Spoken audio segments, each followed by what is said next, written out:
오늘 이 저녁에는 마가복음 11장 15절부터 18절 말씀을 본문으로 성전을 정결케 하신 이유라는 제목으로 우리 하나님 말씀에 함께 은혜 나누겠습니다.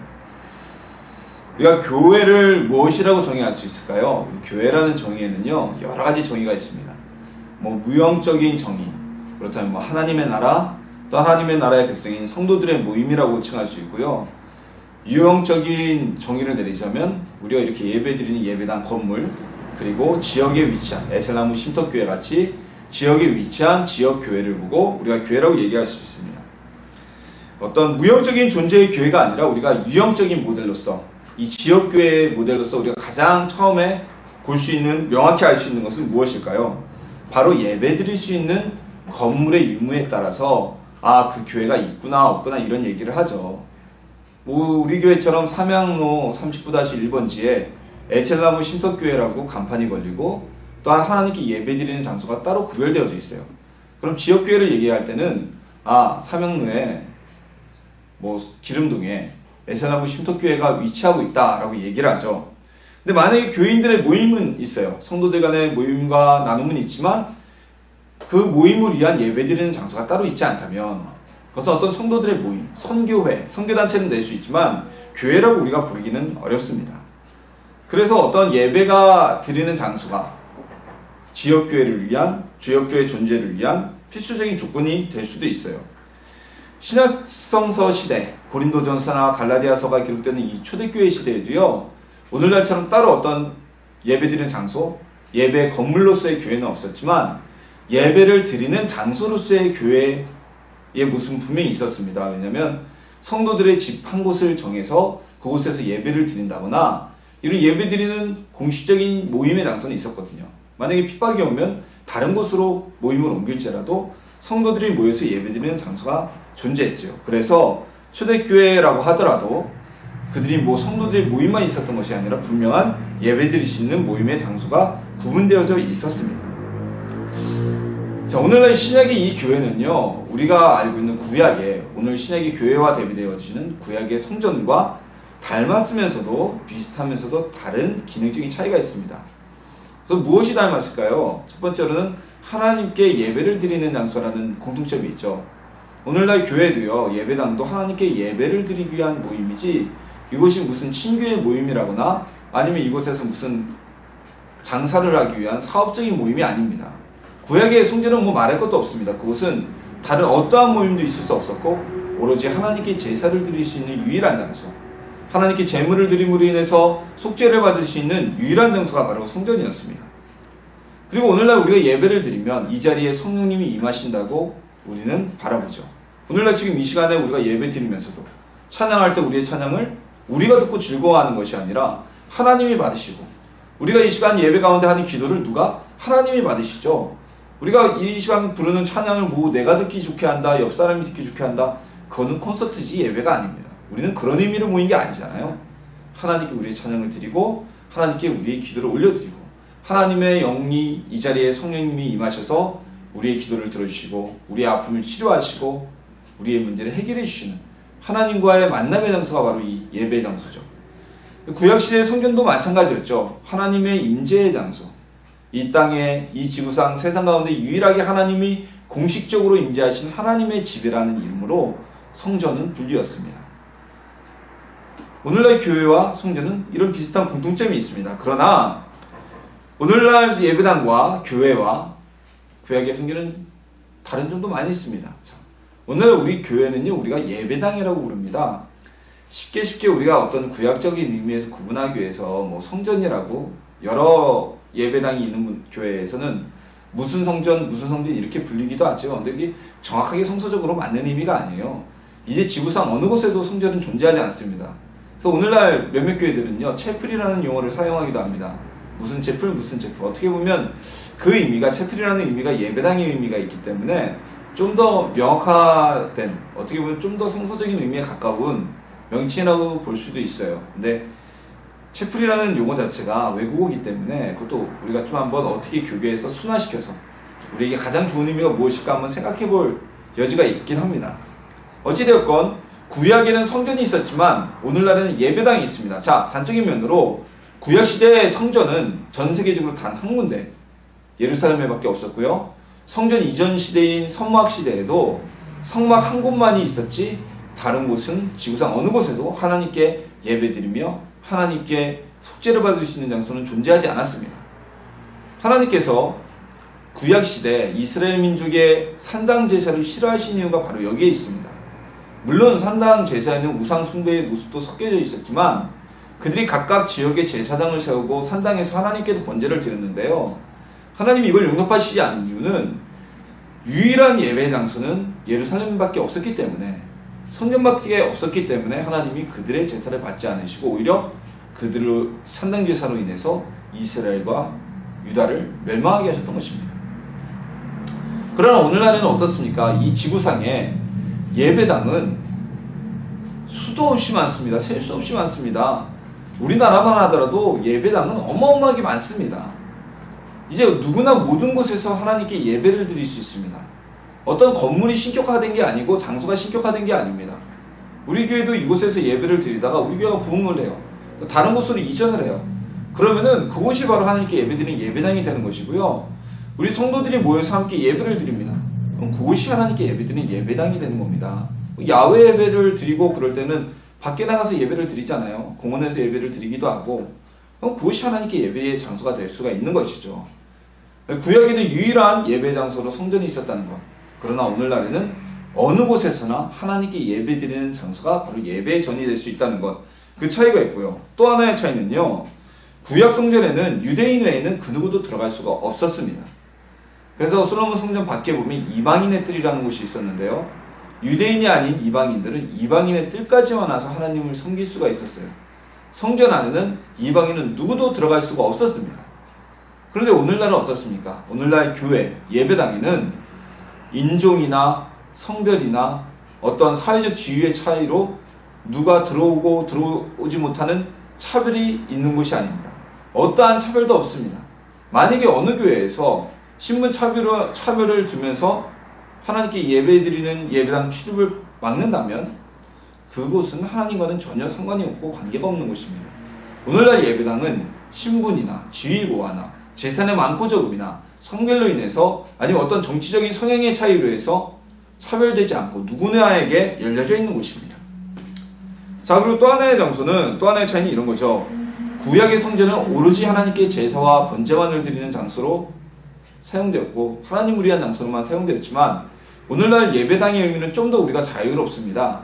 그래서 주된 목적은 우리가 예배를 드리지만 때에 따라서는 이곳에서 재직회의를 하기도 하고, 평상시에는 우리 교회 같은 경우도 심센터와 장소를 공동으로 사용하고 있잖아요. 평상시에는 사회를 위한, 지역봉사를 위한 장소로 사용하기도 하고 좀 더 자유로워요. 그러나 구약의 성전은 절대로 번제와 제사 외에는 어떠한 목적으로도 그 장소를 사용할 수가 없었습니다. 유대인의 신앙과 함께 이스라엘 민족의 하나님에 대한 신앙과 함께 성전도 그 흥망을 같이 했습니다. 유대인들이 열심 있는 신앙을 가졌을 때에는 하나님의 성전도 건축하고요.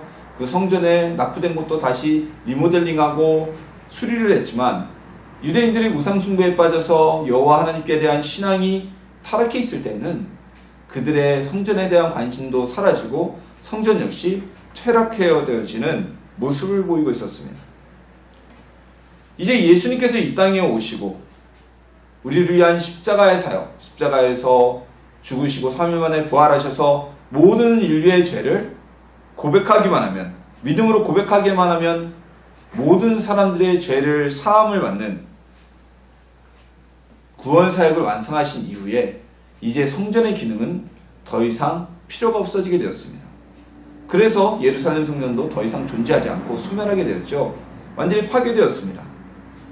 그럼에도 불구하고 예수님께서는 이제 곧 얼마 안 있으면 그 기능이 소멸된 성전 뜰에서 장사를 하고 돈을 바꿔주는 자들을 내어 쫓으시며 성전을 정결케 하시는 모습을 보이셨습니다.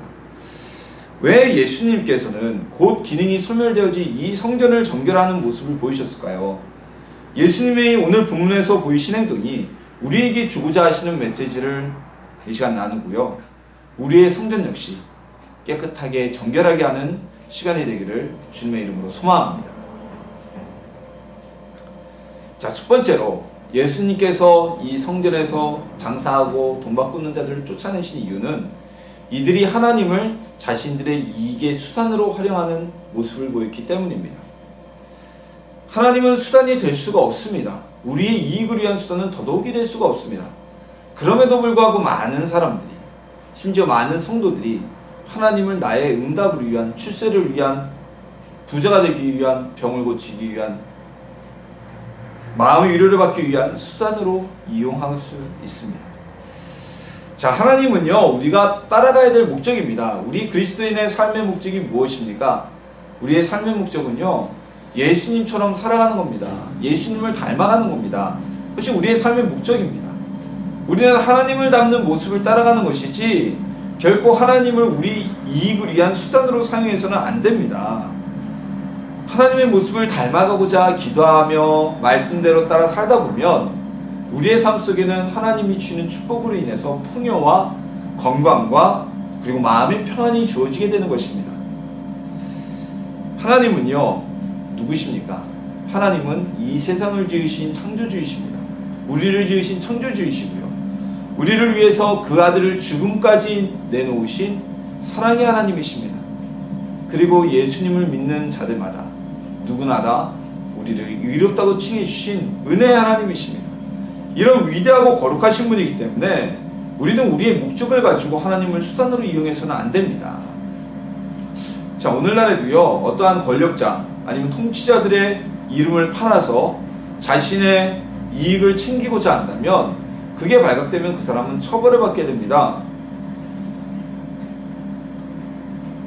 아마 통치권자나 권력자의 이름을 함부로 팔아서 자신의 이익을 위한 수단으로 사용했다, 괘씸죄 때문에 더 큰 처벌을 받게 되겠죠. 근데 오늘 본문의 유대인들은요, 거룩한 하나님의 성전을 자신들의 이익을 위한 수단으로, 부당한 이득을 위한 거래 대상을 위한 수단으로 활용했다는 것입니다. 자, 유일한 예배의 장소이며 유일하게 죄사함을 받을 수 있는 장소인 하나님의 성전에서 이들은 재물을 팔았고, 하나님께 드려질 재물을 팔았고, 로마 황제의 주상이 새겨져 있기 때문에 하나님께 드릴 수 없는 로마의 화폐를 하나님께 드릴 수 있는 화폐로 환전해 주었습니다. 그리고 그들은 말했습니다. 멀리서 예루살렘까지 재물을 가져오기에 너무 불편하지 않냐? 그냥 이곳에서 우리가 거룩하게 구별되고 흠이 없는 재물을 사서 하나님께 드려라. 얼마나 편하냐? 너희가 집에서부터 일부러 하나님께 드릴 화폐를 만들어서 따로 가져오지 마라. 중간에 소매치기 당할 수도 있고 어려움이 있지 않니? 그냥 우리 여기에 있습니다. 여기 오니까 우리한테서 환전을 해서 하나님께 드리면 됩니다. 이 얼마나 편의주의적이고 오늘날로 말하면 고객을 위한, 성도를 위한 성전의 모습이었을까요? 근데 그들은 이러한 핑계를 대상으로 제사장들은 성전 안에서 장사할 수 있는 특별한 권한을 주고 장사꾼들에게 뒷돈을 받아 챙겼고, 이 장사꾼들은 성전의 뜰에서 자신들에게 물건을 사는 이들에게 바깥 시장보다 몇 배의 폭리를 취하는 부당한 거래가 이루어지고 있었다는 것입니다. 이것은요, 그곳에 예배드리러 오는 자들을 위한 것이 아니라 조선시대의 금난정권처럼 성전에서 장사할 수 있는 권리에 대한 특권을 주고 그 뒷돈을, 검은 거래를 오고 가고, 그리고 그곳에서 물건을 사는 이들에게 폭리를 취하는 부당한 거래가 하나님의 전에서 범죄가 자행되고 있었던 것입니다. 성전은요, 사람들이 죄의 용서를 받고 하나님을 만나고 하나님께 기도하는 특별한 장소였습니다. 근데 유대인들은 이 하나님의 성전에서, 거룩한 장소에서 온갖 범죄를 취하고 자신들의 이익을 취했던 것입니다. 하나님의 성전은 하나님이 이 땅에 임재하고 계신 유일한 장소라는 신학적 소견을 가지고 있었던 당시 유대인들이 하나님이 임재하고 계신다는 장소에서 이런 죄악을 범하고 있었다는 것이죠. 하나님을 예배의 대상이 아닌 부당한 이득을 얻는 수단으로 활용했기 때문입니다. 우리는 하나님의 축복을, 우리는 하나님을 어떠한 수단으로 활용해서는 안 됩니다. 하나님께서 주시는 축복만을 바라고 그 축복만을 위해서 기도하며 신앙생활하며 하나님을 닮아가기 위해서, 예수님을 닮아가기 위해서 살아가는 사람이 되어야 됩니다. 오늘날 우리도 우리 신앙생활의 목적이, 또는 우리가 하나님께 봉사하는 봉사와 또는 헌금의 목적이 내가 복받고 축복받기 위한 목적을 가지고 드려진다면 그것은 하나님을 수단으로 만드는, 우리의 이익을 위한 수단으로 만드는 것밖에 되지 않습니다. 우리가 예수님을 삶의 목표로 잡고 예수님을 닮아가기 위해 따라가는 삶을 산다면, 하나님의 말씀에 의지하며 살아가는 삶을 산다면 우리에게는 우리가 원하는, 우리가 구하지 아니한 축복까지 하나님께서 채워주실 것입니다. 하나님을 이익의 수단으로 바라보지 않는 성도님들이 되기를 소망합니다. 두 번째로, 예수님께서 이들을 성전에서 내쫓으신 이유는 예수님이 하신 말씀에 정확하게 나타납니다. 기록된 바 내 집은 만민의 기도하는 집이라 칭함을 받으라고 하지 아니하였느냐? 너희는 강도의 수건을 만들었도다. 예수님께서 성전을 정결케 하신 이유를 밝히신 본문입니다. 이 하나님의 성전은요, 하나님께 예배하는 곳입니다. 하나님께 기도하고 우리가 하나님 앞에서 속죄를 받는 장소였습니다. 그럼에도 불구하고 이들은 이 거룩한 장소를 장사꾼의 장터로 만들어 버렸던 것입니다. 애초에 성전은요, 하나님의 지시에 의해서 만들어진 은혜의 장소였습니다. 출애굽 이전에는 아브라함도 이삭도 야곱도 하나님께 따로 예배드리고 하나님의 은혜를 받을 장소를 얻지 못했습니다. 그들은 그때그때 자신들이 제단을 쌓고 하나님께 제사를 드리며 예배를 드렸지, 성막이나 성전과 같이 늘 언제나 하나님께 나가서 제사를 드리고 하나님을 만날 수 있는 그런 장소를 얻지 못했어요. 성전은요, 하나님께서 모세를 통해 이스라엘 백성을 출애굽시키신 이후에 모세를 통해서 그 수치와 성막 안에 들어갈 기구와 그 기구의 종류 만드는 방법까지 일일이, 심지어는 성막을 짜여있는 그 천들의 종류와 색깔까지 다 가르쳐 주신, 하나님을 위해서 이스라엘 민족이, 하나님의 백성이 나와 하나님을 만나며 죄사함을 받으며 기도의 응답을 받을 수 있는 상시에 하나님을 만날 수 있는 장소로 모세를 통해 주어주셨던 곳입니다. 이스라엘이 그래서 이동할 때마다 성막은 철수되어서 함께 이동했고, 그리고 이스라엘이 광야에서 멈춰서면 하나님의 성막을 가장 먼저 그 진 가운데 세웠지만, 그 장소가 옮겨질지언정 성막은 늘 하나님의 예배의 공간, 제사의 공간, 기도 응답의 공간으로 이스라엘 민족에게 주어졌습니다. 세월이 지나 솔로몬에 의해서 성막이라는 천막이 성전이라는 건축물의 모습으로 변모하긴 했지만, 그 이후에도 성전은 하나님께 제사를 드리며 하나님께 기도하며 하나님을 만나는 은혜의 장소로 구별되어졌습니다. 솔로몬은 하나님의 성전이 건축되어지는 준공식에서 하나님께 제사를 드리며 예배를 드리며 이 성전에서 와서 누가 무엇을 기도하는지, 나라가 침입을 받든지 개인적인 어려움이 있든지 그 기도를 하나님께서 다 응답해 주십시오라는 기도를 하나님께 드렸고요. 하나님께서는 내 기도와 내가 내 앞에서 간구한 바를 내가 들었은즉 나는 내가 건축한 이 성전을 거룩하게 구별하여 내 이름을 영원히 그곳에 두며 내 눈길과 내 마음이 항상 거기에 있으리니 라고 말씀하셔서 성전에서 하는 기도를 들으시고 그곳에 임재하고 거하실 것을 약속하셨습니다. 응답해 주셨습니다. 그래서 이 기도처럼 실제로 여호사밧 때 아람과 암몬과 모압과 세일산 사람들이 연합하여 침공했을 때, 또한 히스기야 시대 사나리베 군대가 예루살렘을 완전 포위했을 때, 이런 국가적인 위기에 이들이 하나님의 전에 가서 기도하자 하나님이 들어주시고 유대를 위기 가운데서 건져주셨습니다. 또한 성경에 기록되지 않을 만한 아주 개인적인 소소한 일이라도 수없이 많은 사람들의 기도가 하나님의 성전에서 드렸을 때 그들에게 응답이 되었을 것입니다. 성전 이전의 성막 시절에도 한나라고 하면 하나님께 나와 기도함으로 인해서, 간구함으로 인해서 사무엘이라는 훌륭한 아들을 출산하는 응답받은 여인이라는 것을 우리가 잘 알고 있지 않습니까? 이처럼 성전은요, 하나님만을 위해서 세워진 공간이 아닙니다. 이곳은 유대인들을 위해서, 하나님의 백성을 위해서, 그들이 예배를 드리고 죄사함을 받고 그들의 어려움이 있을 때 이곳에 나와 기도하면 하나님의 응답을 받는 은혜의 장소로 주어진 것입니다. 근데 이런 은혜의 장소를 오늘 본문의 유대인들, 장사꾼들과 제사장들은 장사와 자신의 이익을 위한 장소로 변화시켜버린 것입니다. 예수님이 이것에 분노하신 거예요.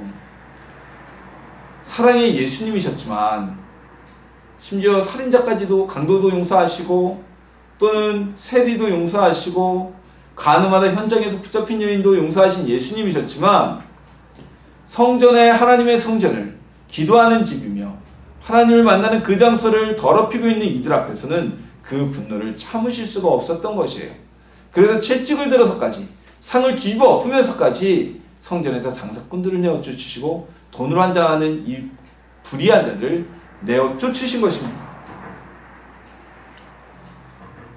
우리는 하나님의 집에 대해서 이곳은 하나님의 임재가 있는 곳이며 기도하는 곳이며 예배의 장소라는 사실을 꼭 기억해야만 합니다. 성전은 다목적 홀이나 아니면 다른 목적으로 사용될 수 있는 곳이 아니었던 것입니다. 하지만 오늘날의 교회는 성전이 아니죠. 오늘날의 교회는 예배당입니다. 예배당, 예배의 장소입니다. 구약의 성전처럼 오늘 예배의 장소, 이 예배당에만 하나님이 계신 것은 아니고요. 예배당에서만 하나님의 응답이 이루어지는 것도 아닙니다. 그럼에도 불구하고 우리는 예배의 장소가 된 우리의 예배당을 따로 구별할 필요가 분명히 있습니다. 이 장소에서 우리가 예배 드릴 때 하나님께서 우리 가운데 더 역사하실 것이고 우리가 이곳에 나와 하나님께 기도할 때 하나님은 우리에게 더 응답하실 것입니다. 왜냐하면 이 장소는 하나님을 위해 예배드리기 위해 구별되어진, 따로 구분되어진 장소이기 때문입니다. 우리가 예배당만큼은요, 그래서 좀 아껴야 되고, 그리고 예배 본질적인 목적 외에 선교와 어떤 이런 목적을 외에는 따로 사용하는 것을 우리가 좀 지양을 해야 합니다. 우리가 집에서 하는 기도도 하나님의 응답을 받을 수도 있습니다. 그러나 하나님께 예배드리는 장소인 이 교회 예배당에 와서 기도한다면 그 모습을 하나님이 더 기뻐하시겠죠. 왜냐하면 예루살렘에 갈 때 자신의 집에서 가장 귀하고 흠없는 재물을 몸소 끌고 예루살렘 성전에 가서 번제드리는 자를 하나님이 더 기뻐하시겠어요? 그냥 성전에 가서 돈 주고 재물 삐끔 사가지고 드리는 자를 기뻐하셨겠어요? 우리가 예배드리러 교회까지, 기도하러 교회까지 나오는 그 시간에 마음의 정성을 하나님은 보고 계시기 때문입니다. 구약의 상단제사를 하나님께서 싫어하신 것은 그들이 예루살렘까지 오기 싫어서 자신의 편의주의대로 하나님께 아무데서나 예배를 드리려고 했던 마음 때문이었습니다. 성전에서 재물거래에 예수님이 분노하신 이유도 그들이 정성을 가지고 하나님께 재물을 드리는 것이 아니라 형식적으로 돈으로 산 재물을 하나님께 드리고자 하는, 준비되지 아니하고 정돈되지 아니하는 마음 때문에 더욱 분노하신 것입니다. 우리의 헌신은 우리의 땀과 또한 노력과 그리고 노동이 필요합니다. 우리 하나님께 기도하는 장소인 이 예배당, 하나님께서 우리에게 응답하시는 구별된 장소인 은혜의 장소인 이 예배당을 귀히 여기시고 우리 예배당에 나와서 기도하여서 예배드리고 찬양하여서 하나님을 만나고 응답받는 성도님들이 되기를 소망합니다. 제가 오늘 말씀에도 수차례 말씀드렸지만 우리가 모두 알다시피 이제 이 세상에 성전이라는 곳은 존재하지가 않습니다. 건물 자체도 존재하지 않고요. 그 존재하는 아무 의미가 없어요. 예수님이 오심으로 인해서 이제 성전 제사는 사라지게 되었습니다. 전 세계의 교회들의 예배당은 이제 셀 수 없이 엄청나게 많습니다. 그렇다면 오늘날 우리가 예수님께서 성전을 정욕케 하신 이 행동이 어떤 의미로 다가와야 될까요? 예수님이 이 성전을 정욕케 하시고 며칠 뒤에 십자가에 달려 돌아가시게 되거든요. 그리고 사흘 만에 부활하심으로 인해서 이제 그때 이후로 성전의 존재 가치는 무의미하게 되었습니다. 불과 며칠 뒤면은 기능적인 의미가 상실하게 될 성전을 왜 예수님은 채찍을 들어가면서 사람들의 상을 뒤엎으면서 분노하셨을까요? 아마 이 장사꾼들은요, 며칠도 안 가고 예수님이 성전에서 나오자마자 다시 책상을 갖다 놓고 돈을 바꾸고 짐승을 파는 모습을 보였을 것입니다. 하지만 이 이야기가 단지 교회 내에서 장사를 하지 말아라, 물론 오늘날도 해당되겠죠. 교회 내에서 피라미드를 하거나 은근히 그런 교회도 많습니다. 교회 내에서 무슨 선교자금 마련한다고 피라미드하고. 교회는 그런 곳이 아닙니다. 유형적인 교회뿐만이 아니라 무형적인 교회에서도 교인들 사이에 피라미드 거래 이런 거 하는 거 아니에요. 뭐 그런 의미도 있을 수 있어요. 교회 안에서 장사하지 말아라. 뭐 물론 그런 의미도 있을 수 있지만 단순히 장사를 하지 말라는 의미를 보이기 위해서 예수님은 성전을 정결케 하신 것이 아닙니다. 오늘 예수님이 성전을 정결케 하신 이 본문은요, 사복음서 모두에 기록될 만큼 아주 중요한 본문입니다. 왜 그랬을까요? 이 세상에서 건축물로서의 성전, 그리고 유형적인 어떤 장소의 의미, 하나님이 계신 유일한 장소, 하나님께 유일하게 예배드릴 수 있는 장소의 의미로서의 성전은 사라졌지만 이제 우리에게는 새로운 성전이 주어지게 되었습니다. 하나님을 자녀가 되고 예수님을 믿고 죄를 고백하고 구원받음으로 인해서 하나님의 자녀가 된 우리에게는 우리의 마음 모두에게 하나님의 성전이 주어지게 된 것입니다. 고린도전서 3장 16절에 이렇게 말씀이 기록되어 있죠. 너희는 너희가 하나님의 성전인 것과 하나님의 성령이 너희 안에 계시는 것을 알지 못하느냐라고 기록되어져 있어요. 왜일까요? 왜 우리가 성전이 되었을까요? 우리가 예수님을 믿고 예수 그리스도를 구주로 영접하는 순간 하나님의 영이신 성령이 우리 마음에 임재하게 되십니다. 성령 하나님은 삼위일체 하나님 중에 한 분이시죠. 그 하나님이 우리 마음에 임하시면 하나님이 임하시는 곳은 그곳은 바로 그곳이 성전이 되고 거룩한 장소가 됩니다. 여러분 출애굽기에 보면요, 가시떨기 나무에 불이 붙었는데 그 나무가 불에 타지 않습니다. 그러자 멀리서 양을 치던 모세가 희한하여서 불이 붙은 가시떨기, 불이 붙었지만 타지 않는 그 가시나무 가운데 가게 됩니다. 그 가까이 갈 때 하나님의 음성이 들리게 되죠. 내 발에서 신을 벗으라. 이곳은 거룩한 곳이니라. 그곳이 왜 거룩해졌을까요? 그 장소는 하나님이 현재 임재하고 있는 장소이기 때문에 거룩한 장소가 된 겁니다. 하나님의 우리 마음속에 임재하셨기 때문에, 성령께서 우리의 마음에 임재하셨기 때문에 우리의 마음은 거룩한 곳이 되고 하나님이 거하시는 성전이 되어진 것입니다. 하나님의 성전이 된 우리의 마음이, 우리의 마음속에 부정한 것을 담는다면 오늘 본문의 예수님의 분노가 일어나지 않을까요? 우리는 예수님께서 하셨듯이 우리 마음을 정결하게 해야 됩니다. 끊임없이 우리 마음을 채우고자 하는, 더럽히고자 하는 정욕과 욕망과 분노와 시기 질투와 합리화들, 이런 모든 것을 매일매일 회개함으로 인해서 예수님께 고백하고 보혈의 능력으로 내어 쫓아야만 하는 것입니다. 예수님께서는 장사꾼을 내어 쫓으신 오늘 본문의 모습을 통해서 우리의 마음속에서도 동일하게 죄악되고 추하고 더러운 것은 내어버려야 한다는 말씀을 전하고 계신 것입니다. 하나님의 계신 그 성전을 추하고 더러운 것으로 강도의 구렬로 만들 수는 없다는 메시지를 전하고 계신 것입니다. 우리의 마음의 성전이 더럽혀진다면 이건 문제가 심각합니다. 성령님의 계시지 않는 심령에는 구원의 은혜가 임할 수가 없기 때문이죠. 우리도 예수님이 채찍을 들고 그 성전을 정결하셨듯이 우리의 마음을, 하나님의 성전된 우리의 심령을 늘 정결케 해야 됩니다.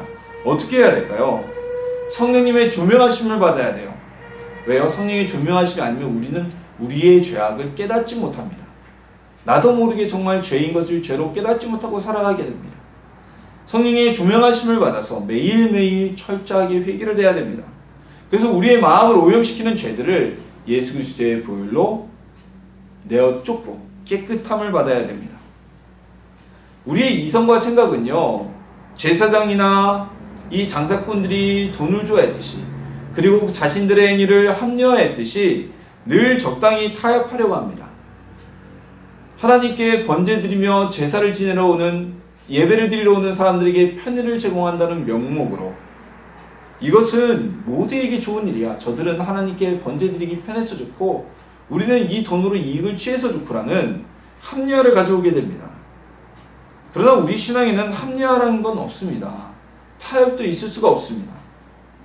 우리의 마음을 늘 깨끗이 정결하게 하는 성도님들이 되기를 소망합니다. 사도 바울이 나는 날마다 죽노라고 고백한 것은 그가 실질적으로 수많은 핍박에도 주님을 위해 자신의 목숨을 버리는 것을 아까워하지 않는다는, 내가 실적으로 주님을 위해서 위기에 처했다는 의미도 담고 있지만 또한 이 의미는 죄로 인한 옛 욕망, 자신의 육신의 죽음이 아닌 회개를 통해서 과거의 사람이 다시 살아날 때마다 정욕의 죽음을, 정욕의 사람을 죽이는 것을 의미하고 있는 것입니다. 예수님처럼 때로는 채찍까지 들더라도 우리의 마음의 성전을 깨끗게 하는 성도님들의 길을 소망합니다. 우리의 마음을 정결케 하여서 하나님의 전을 더럽히는, 거룩한 하나님의 전을 어지럽히는 모든 죄와 정욕을 내어 쫓는 하나님의 자녀들이 되기를 주님의 이름으로 소망합니다. 예수님의 생애가 기록된 복음서 전체 내용을 통틀어서 성전을 정결케 하실 때만큼 예수님이 분노하신 일은 없었습니다. 예수님이 손수 채찍을 만들어서 동문들을 쫓아내어 버리시고 상과 의자를 뒤집어 엎으실 만큼 분노한 적은 없었어요. 그런데 왜 예수님이 이러셨을까요? 그만큼 성전이 깨끗함을 받아야 되는 일은 매우 중요한 일이기 때문이었습니다. 이익에 눈이 먼 장사꾼들과 제사장들은 기도하는 집이 되어야 될 하나님의 성전을 자신들의 이익의 수단으로 격화시켜버렸습니다. 이것은 곧 하나님을 자신들의 이익을 위한 수단으로 생각했다는 것입니다. 우리도 우리 신앙생활의 이익을 수단으로 생각해서는 안 됩니다. 우리가 예수님을 닮으려는 목적이 있어야지 예수님을 통해 부자가 되고 병 고치고 그리고 출세하려는 것은 예수님에 의해 쫓겨난 이 성전 안의 장사꾼들과 동일한 모습이 될 수도 있습니다. 이들은 기도하는 곳이며 예배하는 곳인 성전을 장터로 만들어 버렸습니다. 성전에 오는 이들은 마음을 준비하고 그들의 준비된 마음으로 정성스럽게 제물을 가지고 하나님께 드려야만 했습니다. 그러나 오늘 본문에 나온 이 성전의 모습에서는 예배드려 오는 자들이 정결한 마음으로 하나님께 나오지 않았습니다. 준비된 마음으로 나오지 않았습니다. 성전의 뜰에서 준비된 제물을 돈 주고 사가지고 드리는 진실이 결여된 예배를 하나님께 드렸던 것입니다. 우리의 마음은 하나님께 온전함으로 나가야 됩니다. 온전한 심령과 온전한 모습으로 하나님께 예배드려 나올 때 은혜의 장소인 하나님의 성전에서, 하나님의 예배당에서 기도 응답을 받고 은총을 얻을 수가 있는 것입니다. 정성을 다해 하나님께 예배드려야 할 모습이 성전뜰에서 장사하는 이들로 인하여서 적당히 형식적으로 드리는 예배로 격화되게 만들었습니다. 우리도 오늘날 예배와 기도를 위해 구별된 장소인 이 예배당을 귀히 여기길 소망합니다. 이곳에 나올 때, 하나님께 예배드리러 나올 때 준비된 마음으로 나오시기를 소망합니다. 그래서 하나님께 헌신된 마음으로 나와 예배드리로 인해서 하나님이 주시는 그 은혜의 복을 누리는 성도님들이 되기를 소망합니다. 이제 이 세상의 유형적인 모습의 성전은 존재하지가 않습니다. 이제 우리 마음속에 있는 무형적인 성전이 우리 각 사람에게 하나님의 전으로 존재하는 시대입니다. 성전께서 임재하셨기 때문에 우리의 마음은 하나님의 성전이 되었습니다. 하나님의 성전이 된 우리 마음속에 세상의 생각과 정욕과 추하고 더러운 것을 가득 채운다면 우리도 오늘 말씀에서 성전 안에 장사하던 이들과 다를 바 없어지게 됩니다. 예수님은 채찍을 들어 상을 엎으시며 그 성전 안에 장사하는 자들을 내어 쫓으셨습니다. 그것은 우리의 마음도 늘 하나님의 전된 우리의 마음도 정결케 되어야 하는 것을 보여주고자 하셨기 때문입니다. 채찍을 들고 상을 엎는 치열함을 가지고 우리의 마음을 지켜야만 합니다. 눈이 범죄하면 눈을 뽑아버리고 손이 범죄하면 손을 찍어내더라도 영생을 얻는 것이 더 귀한 것이라고 말씀하신 예수님의 말씀처럼 우리는 철저한 회개로 우리의 마음을 지키고 우리의 성전을 정결케 하고 하늘나라에 들어가는 영생의 축복을 받을 수가 있는 것입니다. 그러한 치열함이 없이 우리의 영생이 거저 주어지는 것이 아닙니다. 예수님께서 하신 것처럼 우리의 마음을 정결케 하는 성도님들이 되시기를 소망합니다. 하나님을 이익의 수단으로 삼지 않고 정성이 없는 편의주의식 신앙으로 합리화된 신앙이 되어지지 않으며 예배당에 나와 기도하며 약속된 응답을 받으며 매일매일 치열한 회개의 기도를 통해 우리의 마음의 성전을 정결케 하여서 예수님이 주신 오늘 메시지를 행하고 영생에 들어가는 하나님의 자녀들이 되기를 예수님의 이름으로 축원합니다.